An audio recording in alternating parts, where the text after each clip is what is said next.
오늘은 본문의 말씀을 통하여 진정한 교제를 나눕시다라는 주제로 말씀을 나누도록 하겠습니다.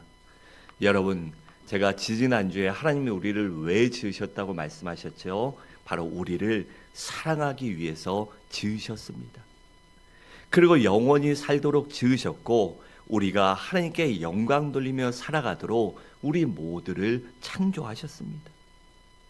그러니까 하나님께 영광 돌리는 것이 우리 모든 인생의 존재의 목적이요 이유가 된다라는 사실입니다. 그리고 우리가 하나님께 영광 돌리는 방법에는 5가지 정도가 있는데, 첫째로는 우리는 하나님을 기쁘시게 하기 위해 지음을 받았어요. 그렇기 때문에 그 하나님을 기쁘시게 하는 방법이 바로 예배라고 말씀드렸습니다. 또 둘째로는 우리는 하나님의 가족으로 지음을 받았어요. 그렇기 때문에 가족 간의 교제가 필요한 것입니다. 또 셋째로는 우리는 그리스도를 닮도록 창조되었어요. 그 방법이 무엇일까요? 바로 그리스도를 닮아가는 성화권을 이루는 훈련이 바로 우리 성도에게 필요한 것입니다. 넷째로는 우리는 하나님을 섬기기 위해 지음받았어요. 그 섬기는 것이 바로 섬김 혹은 사역이라고 그렇게 말합니다. 또 5째로는 우리는 세상을 변화시켜야 할 사명을 갖고 지음을 받았는데, 그 변화의 방법이 무엇일까요? 바로 전도와 선교입니다. 이 5가지 중에 지난주에는 우리는 하나님을 기쁘시게 하기 위해 지음받았습니다 라는 주제로 예배에 대해 말씀을 나눴습니다. 오늘은 2번째 주제인 우리는 하나님의 가족으로 태어났습니다 라는 내용을 중심으로 교제에 대해 말씀을 나누고자 합니다. 여러분, 우리가 예수 그리스도를 믿음으로 구원받았다는 것이 무엇을 의미할까요? 그것은 바로 가장 기초적인 것은 우리가 예수를 믿음으로 구원받아 영생을 얻었다는 것입니다. 또한 그것과 더불어 하나님의 자녀요, 하나님의 가족이 되었다는 것이 우리가 구원받았다는 것의 가장 큰 의미입니다. 그래서 요한복음 1장 12절은 이렇게 말씀합니다. 영접한 자 곧 그 이름을 믿는 자들에게는 하나님의 자녀가 되는 권세를 주셨으니라고 했고, 에베소 1장 5절에 오면 그 기쁘신 뜻대로 우리를 예정하사 예수 그리스도로 말미암아 자기의 자녀들이 되게 하셨으니라고 했습니다. 그러니까 이 말씀이 무엇입니까? 우리가 예수 그리스도를 믿으면 우리 모두는 하나님의 아들, 딸이 된다라는 사실입니다. 다시 말해 하나님의 가족이 되었다는 것이에요. 여러분, 우리가 하나님의 가족이 되었다는 것은 놀라운 의미를 갖고 있는 굉장히 큰 특권입니다. 왜일까요? 그것은 바로 하나님의 가족이 되고 하나님의 자녀가 되었기 때문에 우리 아버지 하나님께서 우리를 영원히 책임져 주시고 우리들이 하나님의 영원한 상속자가 되었기 때문입니다. 여러분, 그렇기 때문에 사실 육적인 가족보다 영적인 가족이 더 큰 축복이요 은혜인 것입니다. 왜일까요? 육신의 가족은 매일 보고 살아도요 시간이 지나면 떠나게 됩니다. 저희도 아이들과 함께 한 10몇 년 살았죠. 근데 큰애는 20살 돼서 20살 돼서 대학 가느라고 떠나고, 작은 애는 고등학교부터 기숙사 가니까 떠나고, 이제부터 떨어져 삽니다. 이제부터 주말에 매주 보면 그게 감사한 거죠. 한 달에 한 번 보기도 하고, 이제는 1년에 한두 번 볼 때가 점점 다가옵니다. 그러다 수십 년 지나면 서로 헤어지게 됩니다. 싫든 좋든 그때가 되면, 육신의 장막을 벗을 때가 되면 모조리 떠나게 돼요. 하지만 영적인 가족은 어떻습니까? 영원히 함께 삽니다. 영적인 가족은 우리 육신의 가족도 영적인 가족으로 거듭난다면 우리가 이 땅에 살고 하늘나라에 가서도 영원히 함께 삽니다. 또 영적인 가족인 우리 성도들도 하늘나라에 가서 영원히 함께 삽니다. 그렇기 때문에 영적인 가족이 매우 중요한 것이고, 우리의 가족들을 모두 영적인 가족으로 만들어야 하는 것입니다. 그렇다면 이 가족에게 가장 필요한 것이 무엇일까요? 바로 사랑입니다. 여러분, 가족이란 그 무엇보다도 피로 맺어진 생명의 공동체이기 때문에 사랑이 필요한 것입니다.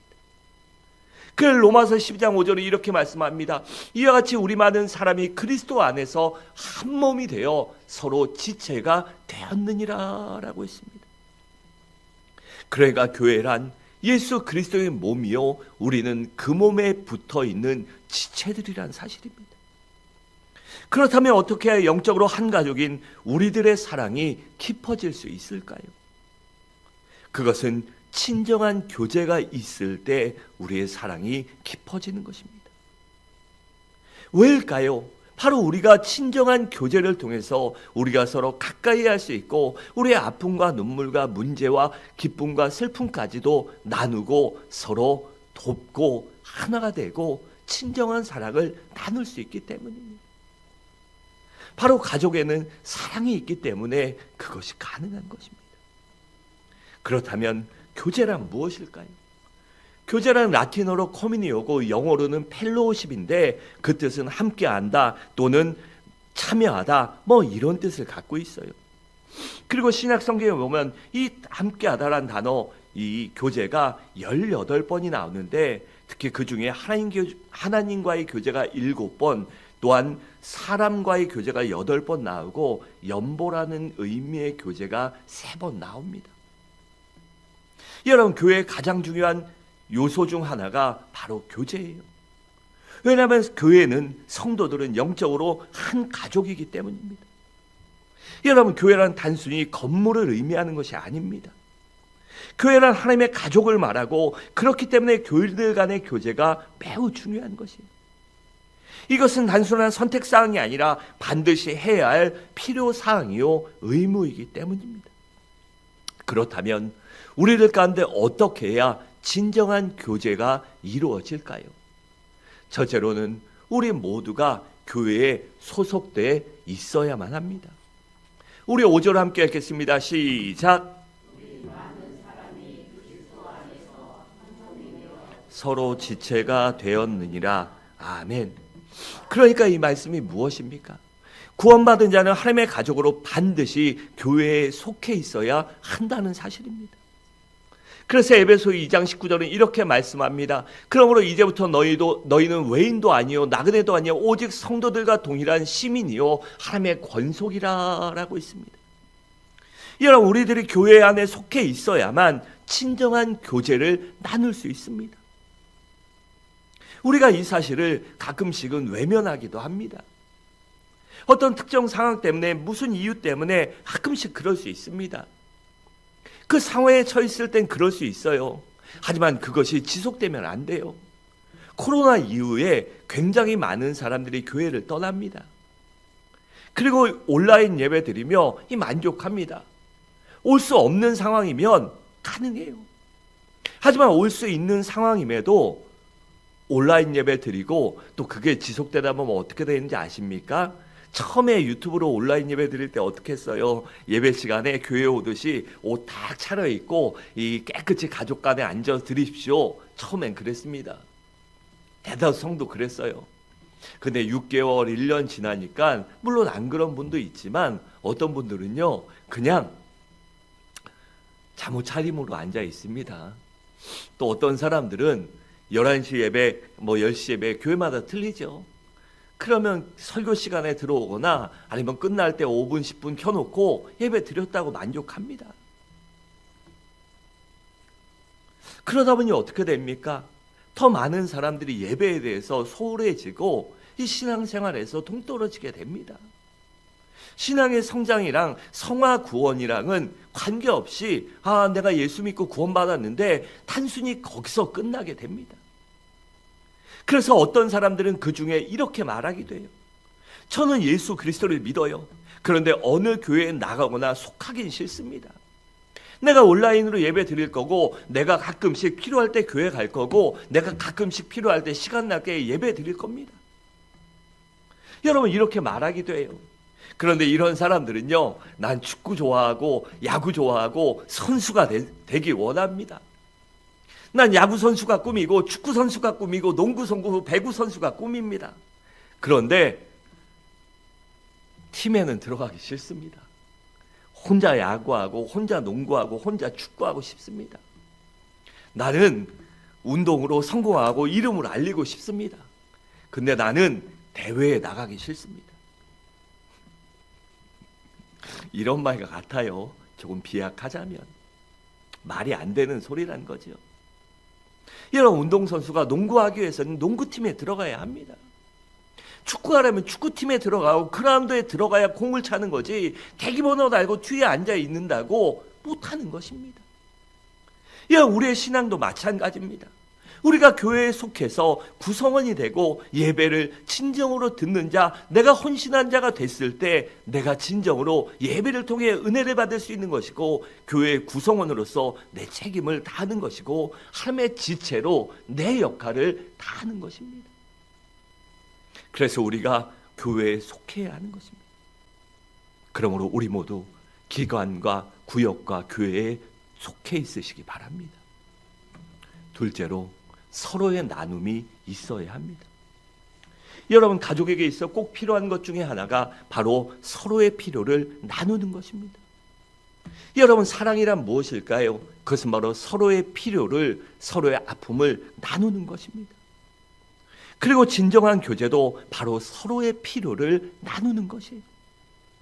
여러분, 사도행전 2장에 보면 초대교회 성도들의 아름다운 교제의 모습을, 신앙생활하는 모습을 볼 수 있어요. 그래서 사도행전 2장 44절과 45절에 이렇게 말씀합니다. 믿는 사람이 다 함께 있어 모든 물건을 서로 통용하고 또 재산과 소유를 팔아 각 사람의 필요를 따라 나눠주며 라고 했고, 4장 32절에 보면 믿는 무리가 한 마음과 한 뜻이 되어 모든 물건을 서로 통용하고 자기 재물을 조금이라도 자기 것으로 하는 이가 하나도 없더라 라고 했습니다. 여러분, 그들이 서로의 필요를 채워줬기 때문에 다른 사람의 아픔과 고통과 문제와 눈물을 보고 그것을 내 것처럼, 내 아픔처럼 느꼈기 때문에 서로의 필요를 채워줄 수 있었던 것입니다. 여러분, 그렇기 때문에 교제의 핵심은 바로 서로 나누는 것이에요. 그렇다면 우리가 어떻게 해야 효과적으로 나눌 수 있을까요? 먼저는 만나야만 합니다. 여러분, 초대교회 교인들은 교제하기 위해서 매일 만났어요. 왜일까요? 자주 만나야 정도 들고 우정도 깊어지기 때문입니다. 또한 정직해야 합니다. 여러분, 서로에 대해 정직할 때 신뢰하게 만들고, 신뢰할 때 진정한 교제가 이루어지는 것입니다. 신뢰하지 못하는데, 믿지 못하는데 어떻게 교제가 이루어집니까? 또한 겸손할 줄 알아야 합니다. 여러분, 사람의 교만은 어떻게 됩니까? 서로 간에 벽을 만들게 합니다. 그리고 불신하게 만들고, 그것이 교회 안에 이루어지면 급속도로 교회를 깨트리게 되는 것이에요. 반면에 겸손은 다리를 놓는 것과 같이 관계를 부드럽게 하고 깊은 신뢰감을 만들어줍니다. 또한 공손해야 합니다. 여러분, 겸손과 같은 맥락에서 진정한 교제가 이루어지려면 상대방에게 이 공손하고 예의를 갖출 줄 알아야 합니다. 예의를 갖춘다고 막 어려워하는 것이 아니라 기본적인 매너와 에티켓을 지켜야 하는 것이에요. 그럴 때 바로 교제가 이루어지는 것입니다. 여러분, 생각해 보세요. 사회 나가서 비즈니스하고 사람 만날 때 어떻게 합니까? 기본적인 예의와 매너를 갖춥니다. 그거 안 갖추면요, 비즈니스 안 됩니다. 근데 가족이라고 편하니까, 가족이니까 막 한다면 여러분 어떻게 되겠습니까? 가족 간에도 관계가 깨지는 것입니다. 또한 상대방을 수용하고 존중할 때 교제가 깊어지기 때문입니다. 또한 비밀을 지켜야 합니다. 여러분, 상대방에 대한 비밀 누설이나 헛소문은 이 관계를 파국으로 끌어갑니다. 그렇기 때문에 진정한 교제가 이루어지려면 상대방에 대한 비밀을 서로 지킬 줄 알아야 합니다. 가끔씩 세상에 그러죠. 이 말 하지 마. 내가 너한테만 말하는 거야. 여러분, 그 말 절대 하면 안 됩니다. 너한테만 말하는 거야. 이 말 절대 하면 안 돼. 가서 꼭 해라. 그 말입니다. 그렇잖아요. 세상 보면 거의 그럽니다. 너만 알고 있어. 네가 다 나팔수가 되라. 여러분, 세상은 그렇게 말합니다. 하지만 교회 성도 안에는 절대 그 말이 똑같이 적용되어서는 안 됩니다. 너만 알고 있어 남 얘기하면 안 되지만 그건 하면 안 돼요. 하지만 내 아픔과 문제와 고통과 어려움이 있을 때 그 기도 제목을 놓고 얘기하면요, 그게 상대방에게 다른 사람에게 알려지면 안 되는 것은 얘기하면 안 돼요. 또 그것을 기도 제목으로 얘기했으면 응답될 때까지 기도해야 하는 것입니다. 사람에게 얘기하는 것이 아니라 하나님께 얘기해야 하는 것이에요. 그 사람의 아픔과 비밀을 들었다면, 눈물을 들었다면 사람들에게 얘기하고 떠들고 그것 갖고 비방하는 게 아니라 그걸 놓고 하나님 앞에 눈물로 울부짖어야 하는 것입니다. 그때 바로 진정한 교제가 이루어지는 것이에요. 또한 먼저 다가갈 줄 알아야 합니다. 여러분, 진정한 교제가 이루어지려면 내가 먼저 상대방에게 다가갈 줄 알아야 합니다. 그래서 먼저 인사하고 먼저 대접하려 하고 먼저 얘기 꺼낼 때 이 교제가 이루어지는 것입니다. 또한 소급으로 만나야 합니다. 여러분, 진정한 교제가 이루어지려면 그 숫자가 적을수록 좋습니다. 그래서 예수님께서도 12 제자를 택하셔서 그들과 깊은 교제를 나누시고 그들을 가르치시며 그들과 훈련시키고 교제하신 것입니다. 여러분, 큰 무리가 모이면 아무래도 교제가 잘 이루어지지 않습니다. 그래서 소그룹 모임이 필요한 것이에요. 그렇기 때문에 소그룹 모여서 일꾼을 만들어야 하는 것입니다. 그렇다면 우리들이 모이면 무엇을 나눠야 할까요? 먼저는 삶의 경험을 나눠야 합니다. 우리가 살아가면서 좋은 일이든 나쁜 일이든 삶 속에서 경험한 것들은 우리에게 많은 유익을 줘요. 그래서 새로운 지식이나 지혜를 얻을 수도 있고 분별력도 생겨서 그만큼 실수하지 않는 것이에요. 그래서 구역이나 이런 소그룹을 통해서 우리의 삶에 우리가 신앙생활한 경험들, 하나님을 만난 경험들, 은혜를 체험한 것, 기도에 응답받은 것, 기적을 체험한 것들을 나눌 줄 알아야 하는 것입니다. 또한 서로의 문제를 나눌 줄 알아야 합니다. 갈라디아 6장 2절에 이렇게 말씀합니다. 너희가 짐을 서로 지라 그리하여 그리스도의 법을 성취하라 라고 했고, 히브리서 10장 24절에 보면 서로 돌아와 사랑과 선행을 격려하며 라고 했습니다.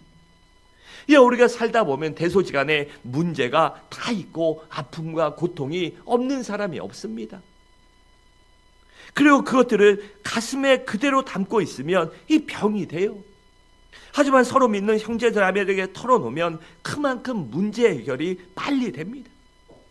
왜냐하면 다른 사람의 지혜나 경험을 듣고 위로하거나 도구 기도를 받을 수 있기 때문이에요. 그래서 우리는 이 소그룹에서 일어나는 아픔과 문제를 그게 얘기거리가 아니라 언제나 그것이 기도거리가 되어야 하고 위로거리가 되어야 하고 그것 갖고 그들과 함께 눈물로 하나님께 부르짖어야 하는 것입니다. 또한 소그룹 교제가 이 교제가 이루어지려면 음식을 나눌 줄 알아야 합니다. 우리 사도행전 2장 46절을 함께 읽겠습니다. 시작.